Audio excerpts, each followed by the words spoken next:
Queridos telespectadores, Assalamu alaikum wa rahmatullah. Bienvenidos de nuevo en vuestro programa Cita con el Sheikh. Le damos la bienvenida también a nuestro Sheikh Mansur Mota. Sheikh Mansur Mota, Assalamu alaikum. Alaikum salam, amén. Hoy, queridos telespectadores, vamos a hablar de un concepto muy importante en Din el Islam. Nos referimos al concepto de la intención, o lo que se conoce en árabe, niyya. Sheikh Mansur, ¿nos podrías hablar de este concepto y en qué consiste? Bismillahirrahmanirrahim, alhamdulillah, wassalatu wassalamu ala rasulillah. El concepto del niyya, como se conoce en árabe y como tú has dicho, que se suele traducir en español como la La intención, intención. es un principio fundamental Sí. en la religión del Islam, o en el din del Islam, mejor dicho. Y nos enseña el Islam, y esto viene dado por muchos textos y muchas enseñanzas que nos transmite el Islam, donde se recalca en infinidad de lugares de que la intención de una persona es muy importante. Y ahora luego entraremos a desentrañar un poco esto. Pero podríamos empezar tratando el tema desde la perspectiva que enseña el Islam de que todo ser humano será juzgado por sus obras. Y nos enseña el Islam de que las personas serán juzgadas por sus obras, pero igualmente van a ser juzgadas por sus intenciones. Entonces, y esto es algo importante porque lo que nos enseña el Islam es que aparentemente puede que alguien haga algo que pueda parecer que está mal o que ha hecho algo malo con intención. Sí. Entonces, y puede resultar que así pasa en muchas ocasiones, que esa persona no lo ha hecho con esa intención, bien se ha podido equivocar o ha podido hacerlo por olvido, ¿no? Como así nos enseña un texto que luego comentaremos. Entonces, como el único que conoce la verdadera voluntad de la gente es Dios, es Allah, entonces nos informa el Islam de que la gente va a ser juzgada por sus obras y también por las intenciones, porque puede darse en muchas ocasiones que alguien haga alguna obra, alguna acción, pues porque no conoce o porque se ha equivocado o porque lo ha hecho, por ejemplo, como un caso que podemos citar a alguien que es sonámbulo, por ejemplo, que se despierta por la noche y está digamos, en un trance donde no controla sus actos, ¿no? Entonces eso también el Islam lo tiene en cuenta. Entonces, partiendo de este principio que el Islam nos enseña, lo que Allah nos enseña en el Corán es de que nos va a juzgar por nuestras obras aparentes y que y todo el mundo ve, contempla, pero luego hay intenciones que solo lo conoce Dios, lo conoce Allah. Entonces, en este caso, podemos citar una ley del Corán donde dice lo siguiente Dios en el Corán: no incurrís en culpa si os equivocáis, pero sí si lo hacéis deliberadamente. Dios es indulgente y misericordioso. Y aquí utiliza la expresión árabe, es وَلَكِنْ مَا تَعَمَّدَتْ قُلُوبُكُمْ. Y habla del corazón, sí. que es en árabe el qulub, ¿no? Y habla de eso, de que la intención es una voluntad que tiene la persona adentro. Dentro, sí. Y que si lo hace con sinceridad algo, pues lo mismo que ha hecho es una cosa que tenía dentro, pero a veces suele ocurrir que bien porque uno no quiere o bien porque alguien que sea, digamos, con malas intenciones, como se dice, alguien que viene con Sí. malas Intenciones. intenciones, venga con algo que aparentemente es bueno y tal, pero que busca una cosa que sea mala. Entonces, claro, en principio tú no se puede juzgar, porque tú tienes Claro que juzgar por lo que ves, que luego, bueno, se pueden ver cosas con el tiempo de que alguien tenía una intención mala o y tal, pero al final siempre lo que nos enseña el Islam es que el día del juicio él va a juzgar esas obras que todo el mundo ve y luego obras que, como están en el interior de la persona, solo conoce él y nadie más. Y aquí podemos citar un ejemplo que se dio en Medina, que es el tema de el munafiqún, que son los hipócritas. Sí. Entonces en Medina se dio un grupúsculo de gente que eran personas que no eran creyentes, ni creían en Dios, no creían en Allah, ni tampoco en el Islam menos, pero que externamente, aparentemente, decían que eran musulmanes y Sí. hacían la oración y ayunaban, bueno, hacían como que ayunaban. Sobre todo el tema del sala lo practicaban bastante porque digamos que era lo más Para aparentar, vistoso, sí. para aparentar, exactamente, para aparentar. Que de ahí gracias por la palabra, ahí viene el tema del taquilla, que es Sí. el aparentar de que uno es algo, hace algo y no Y lo no lo es, hace. y oculta otra cosa. Entonces, en este sentido, como estaba la revelación en aquel momento con el profeta Mohammed, la pasa con él, Sallallahu alaihi llega un wasallam. momento que Dios le informa y el profeta Mohammed, por ese, el adab que tenía, ese trato y esa educación que tenía, esa moral, los trató siempre como musulmanes, aun sabiendo que eran hipócritas, porque lo sabía por Dios, que le informó quién era, siempre los trataba como musulmanes, para que no dijesen que Mohammed sallallahu alaihi Alaihi wasallam, wasallam. hacía diferencia entre unos creyentes u otros. Entonces llegó un momento donde Allah reveló los nombres de aquellas personas que eran hipócritas. Entonces, ¿qué pasaba? Que ellos por fuera eran como los creyentes y hacían el sala y todo, pero por dentro escondían una cosa que era esa mala intención de... Incluso lo hacían a veces por intereses propios Sí. y a veces peor cuando se metían entre los musulmanes para meter cizaña, para meter hacer mal entre los musulmanes. Vale, muy bien, Sheikh Mansour. Entonces, Sheikh Mansour, ¿es verdad que tenemos que tener la intención presente en todas nuestras obras diarias o que hagamos en nuestra vida o únicamente en actos de adoración o en el ibadah? Eh, Aquí podríamos diferenciar dos cosas, o dos principios importantes. Uno que es, porque normalmente cuando la gente pues oye lo que son los durús, las clases en las mezquitas o bien por la tele o luego en otro sitio, se habla siempre de la intención, de que el musulmán tiene que tener una buena intención a la hora de lo que es la ibada, de adorar a Allah, de servir a Allah. Pero aquí hay, para aclararlo bien, el concepto este, podríamos diferenciarlo en dos puntos. Uno que es, se le podría llamar la predisposición de la persona, que es que el musulmán, aunque somos seres humanos y siempre no lo hacemos bien, siempre como lo tendríamos que hacer, pero uno tiene ese amor y esa intención de ser buen musulmán, ser buen creyente y en definitiva ser buena persona también. Entonces uno viene con la predisposición siempre y tiene que estar de que él es un siervo de Dios, que es un siervo de Allah, que le tiene que servir. Y aquí también es importante recalcar, tanto los musulmanes como la gente que no es musulmana que nos vea, que ser buen musulmán no significa rezar muy bien o rezar mucho o incluso rezar todas las noches o ayunar mucho. No, el ser buen musulmán implica, por un lado, cumplir con los deberes que uno tiene con Dios, con Allah, y también unos deberes que son muy importantes del el musulmán como persona con el resto de la gente.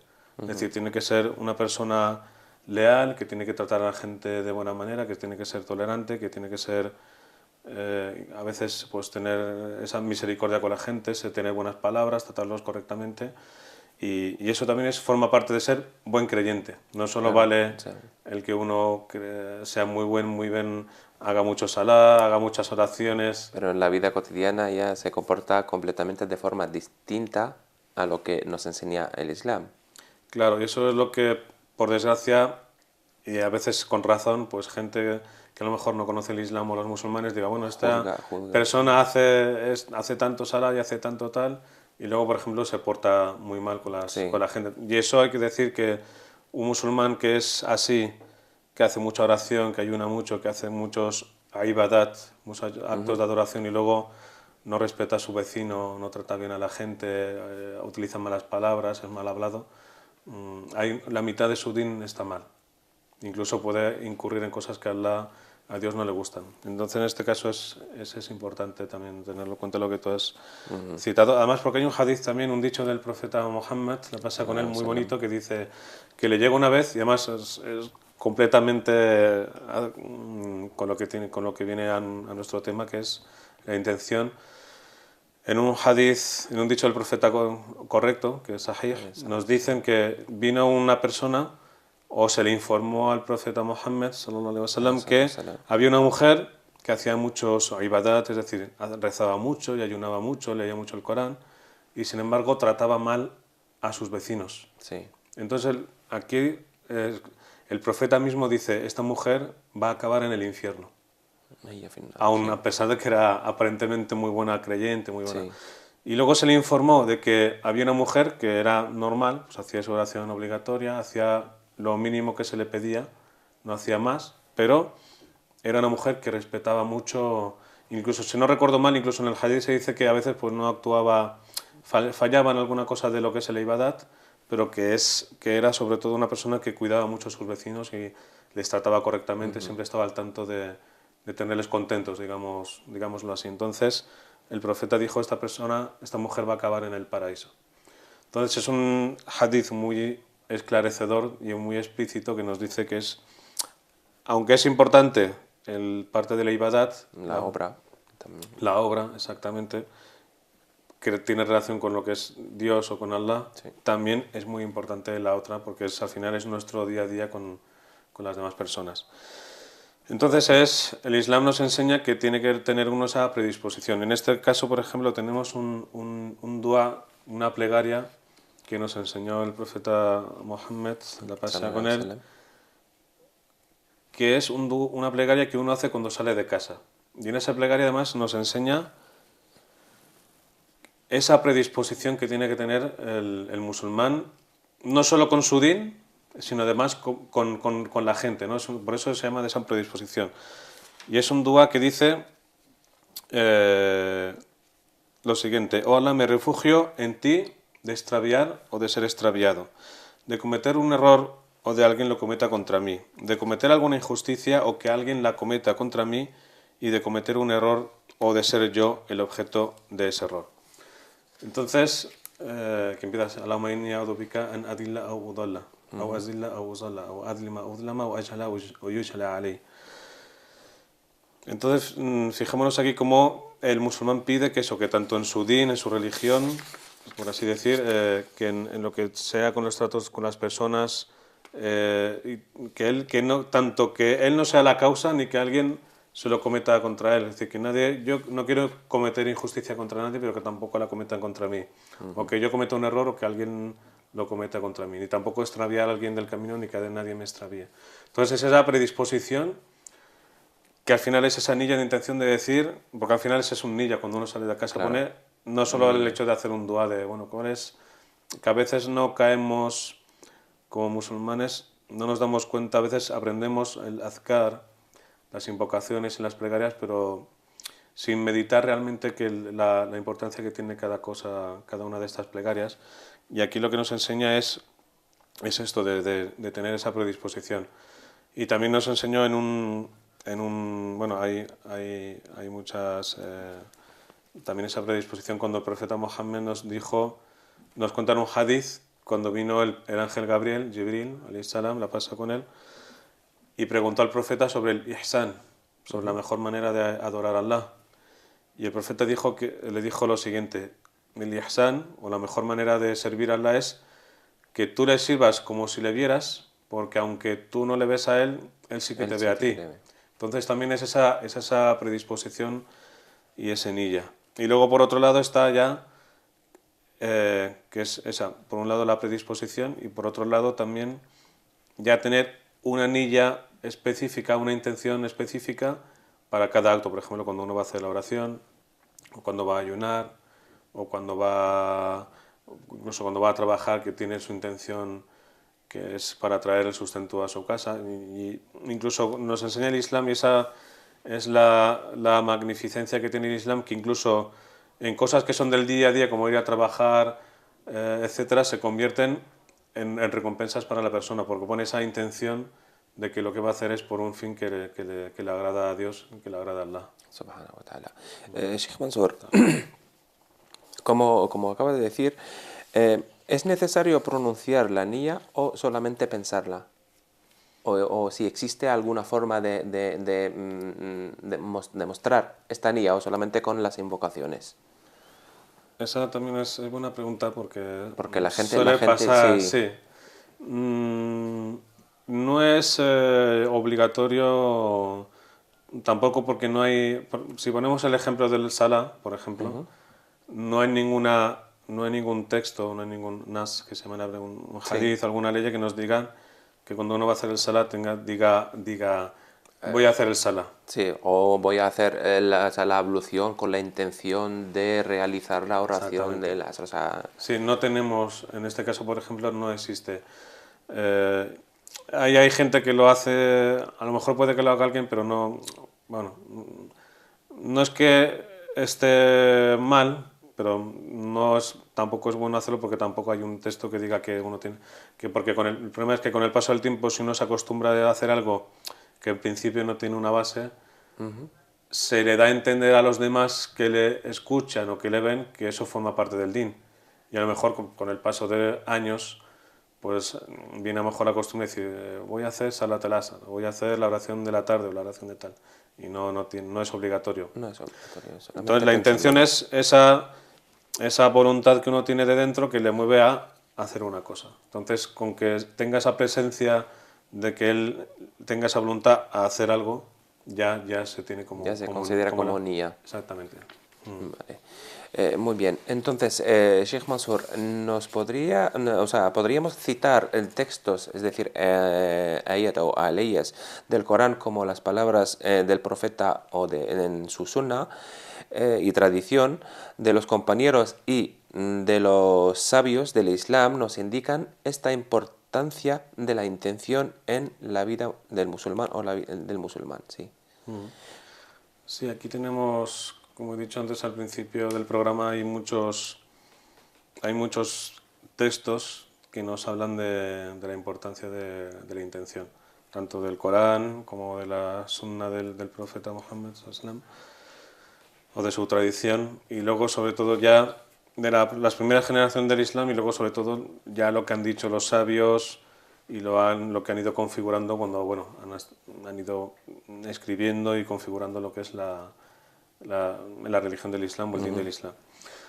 De los más importantes y conocidos por todos es el famoso hadith del profeta Mohammed, la paz con él, cuando dijo, estando en el mimbar, innamal a'malu binniyat wa innamal likulli imri'in ma nawa, que significa que ciertamente las obras dependen por sus intenciones y cada persona será juzgada por sus intenciones. Y también tenemos textos, tanto en el Corán como en otros hadices. Por ejemplo, tenemos más o menos unos 15 textos o más que nos hablan explícitamente de la intención. Por ejemplo, un hadith que dice Inama yub'athuna ala niyatihim. Sí. O sea, ciertamente la gente será resucitada con sus intenciones, Sí. según sus intenciones. Ese es uno. Hay varios también. Y en este caso también podemos citar, aparte de otros textos, pero este es el más conocido, Innamal a'malu binniyat, ciertamente las obras dependen por sus intenciones. Podemos poner un poco una información para que la gente vea lo importante que es. Por ejemplo, los sabios consideran el niyya, la intención, como un tercio del Islam. Porque, bueno, algunos sabios dicen un cuarto, pero muchos dicen que es un tercio del Islam. ¿Por qué? Porque se está en tantos campos de las disciplinas del Islam, aparece en tantos sitios el tema de la intención, ya sea en la Sharia, cuando son de legislación islámica, cuando es en el ibadat, cuando uno va a hacer la oración, el ayuno y otros actos, como también, por ejemplo, en lo que es la espiritualidad, aparecen en tantos campos, incluso se tiene como un pilar importante, como por ejemplo el primer pilar del Salah, de la oración, es el niyya. Es la intención de que uno va a hacer ese. Y sin intención no vale ese Salah, tiene que ser con la intención. ¿De acuerdo? Entonces, Sí. a modo de ejemplo, podemos decir, por ejemplo, el famoso libro conocido por toda la gente que se llama Riyad as-Salihin, que es el Jardín de los Justos, del Imam an-Nawawi. Él comienza el libro con el bab en niyya, o la intención. Luego su libro que se llama el Arba'in an-Nawawiyya, de los 40 hadices, sí. también el primer hadith que él cita es el de la intención. Es el mismo, sí. El mismo. Incluso el libro más que se considera más correcto y más fidedigno en lo que es el hadith, que es una referencia, sí. el Sahih del Bukhari, los hadices del Bukhari, recogidos por el Bukhari. El primer capítulo con el que con el que Bukhari recoge el libro de los hadices se llama Badul Wahi, que es el comienzo de la revelación. Y aún así, el primer hadith que él cita es este, que es Innama al-a'malu binniyat. Es ciertamente, las obras dependen por las intenciones.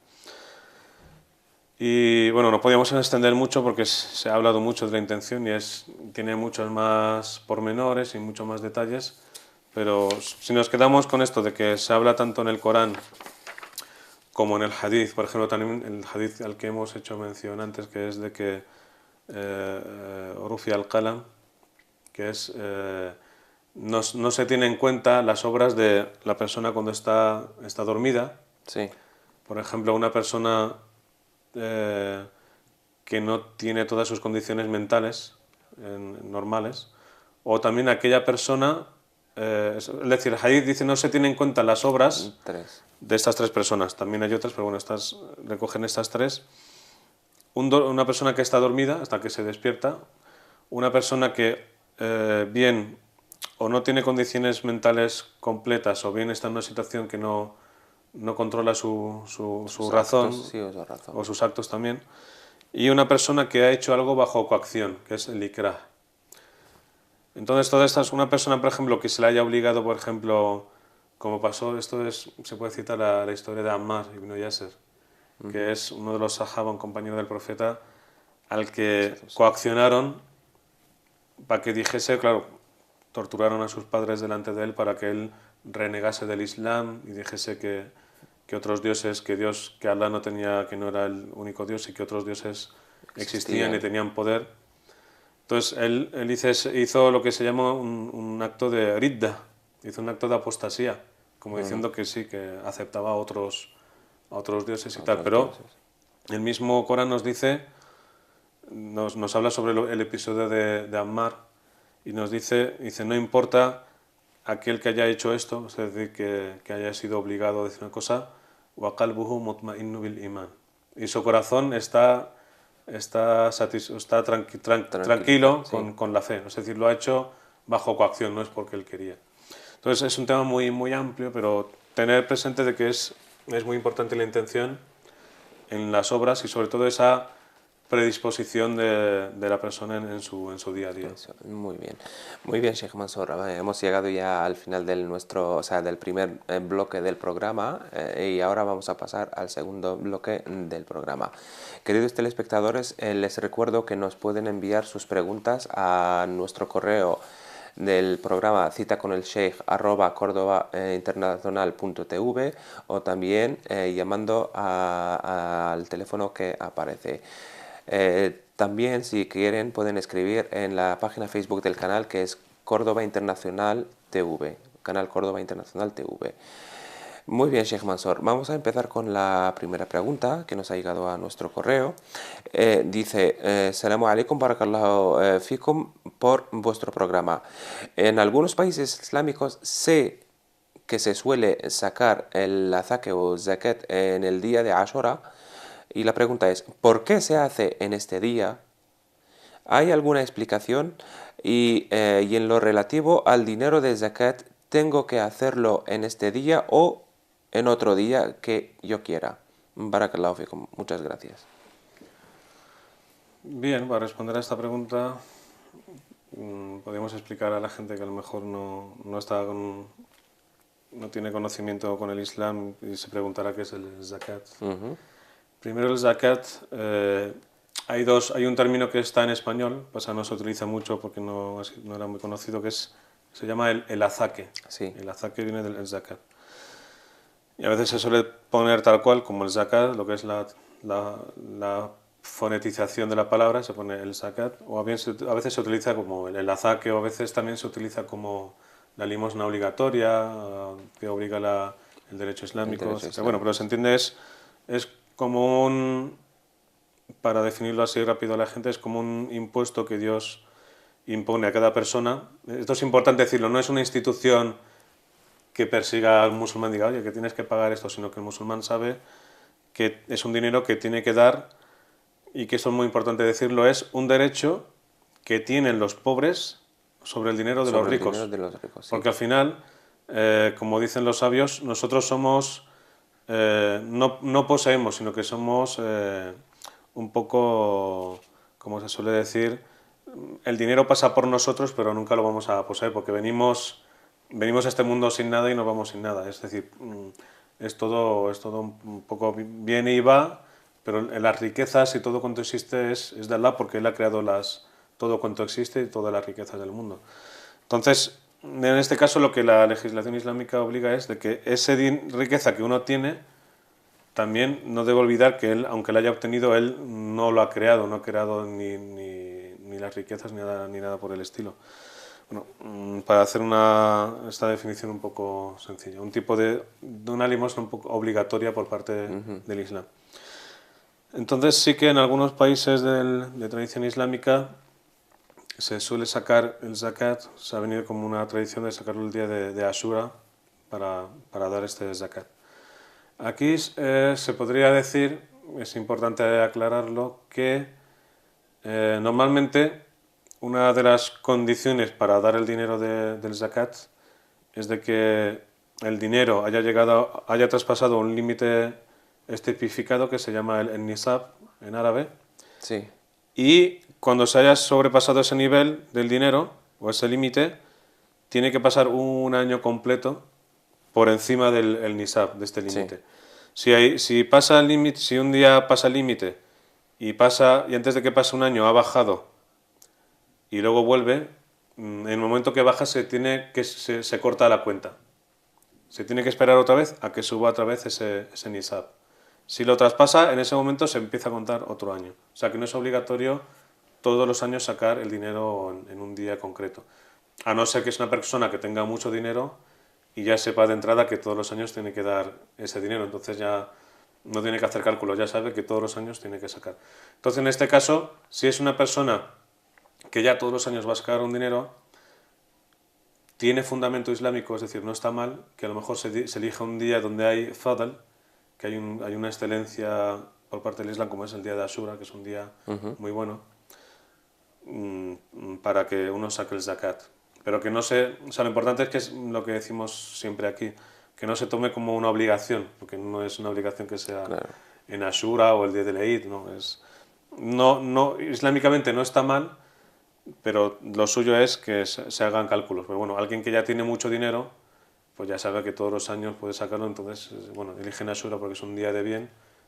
Islámicamente no está mal, no está mal. Entonces, a la pregunta que nos hacen, esa persona no tiene por qué hacerlo en Ashura. Si es una persona que tiene mucho dinero y no le queda otra que todos los años sacar ese dinero, pues lo puede sacar en Ashura, no pasa nada. Pero si ya hay que hacer cálculos, entonces no es correcto hacerlo el día de Ashura. Es decir, hay que hacer unos cálculos de cuándo empieza a contar el año, y entonces se hace el cálculo. A partir de ahí. Ya. Digamos, para decir, cuando tenga que tocar, toca. No tiene que ser un día concreto. Entonces, para concretar, si hay mucho dinero y la persona sabe que todos los años tiene que sacar, pues ya decreta un 10 y bueno, ese día voy a sacar el zakat y ya se queda como habitual para él. Y el que no tiene ese dinero, que puede ir cambiando, tiene que hacer cálculos. Entonces ya va un imán que le explique más o menos en qué consisten los cálculos. Vale, muy bien, Sheikh Mansour. Vamos a hacer esta última pregunta. Bueno, la respuesta seguramente no sé cómo va a ser, pero sí puede ser lo más breve posible porque no nos queda mucho tiempo del programa. Vale, dice: Assalamu alaikum wa rahmatullah. Tengo la siguiente pregunta para el Sheikh. ¿Puedo comer unas galletas en las que, según los ingredientes, dice que tienen manteca de cerdo? Bien, pues si es así, como nos dicen en la pregunta, que uno va a comprar unas galletas o alguna bollería o una otra cosa y dice explícitamente que tiene manteca de cerdo, en este caso es haram. No se puede porque está tipificado que viene del cerdo. Lo que sí que hay que explicar, que no tiene que ver ahora mismo con esto, y que luego a lo mejor en Chara le dedicaremos un programa, porque el tema de los derivados o los ingredientes que a lo mejor la gente dice que son derivados de cerdos ya es un amplio. Exacto. por el tema de los derivados y lo que se utiliza, ¿no? Porque luego entra el tema de animales que en principio son halal, pero luego está la divergencia que existe de Claro. que si han seguido el rito islámico o no. Son temas complicados del derecho islámico, pero bueno, se podría explicar un concepto que se llama en árabe y que aparece en el derecho islámico, que se llama al-istihala, que es, traducido de una manera simple, es el cambio de estado. Entonces existe, no es de ahora, de ya siglos atrás, y también son opiniones de algunos sabios, algunos reconocidos y muy conocidos en el Islam, de que ciertas cosas o ciertos elementos, aun siendo en un principio haram, si sufren un tipo de cambios, que tienen que ser no cambios leves, sino cambios fuertes, estructurales de la materia, pueden llegar a decir que a lo mejor ciertos elementos sí que están permitidos comer. Pero bueno, es un tema, en este caso la pregunta que pone de si pone que hay manteca de cerdo es haram, es ilícito. Es haram. Luego también, bueno, es un tema que vamos a tratar cuando vemos, por ejemplo, si pone materias grasas. Entonces, ihtiyatan, por precaución, también es mejor no tomarlo porque no sabes si son grasas vegetales o son grasas animales. Entonces, por el principio del Islam, el ihtiyat, que es por si acaso está uno comiendo algo que es ilícito, es mejor no comprar, porque puede ser que es... Además, normalmente siempre en las bollerías industriales y todo esto suelen utilizar lo más barato, que es de la carne de cerdo, porque es la más barata.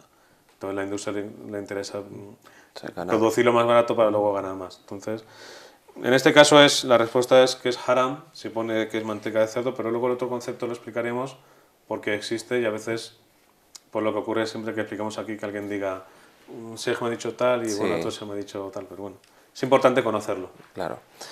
Muy bien, muchas gracias, Sheikh Mansour, por estas explicaciones y la respuesta. Espero que haya sido de utilidad para nuestros telespectadores. Queridos telespectadores, muchísimas gracias por habernos seguido y les recuerdo que también nos pueden enviar sus preguntas a nuestro correo citaconelsheikh @cordobainternacional.tv. Muchas gracias de nuevo, Sheikh Mansour. Y queridos telespectadores, assalamu alaikum y hasta el próximo programa, inshallah. Assalamu alaikum wa rahmatullahi.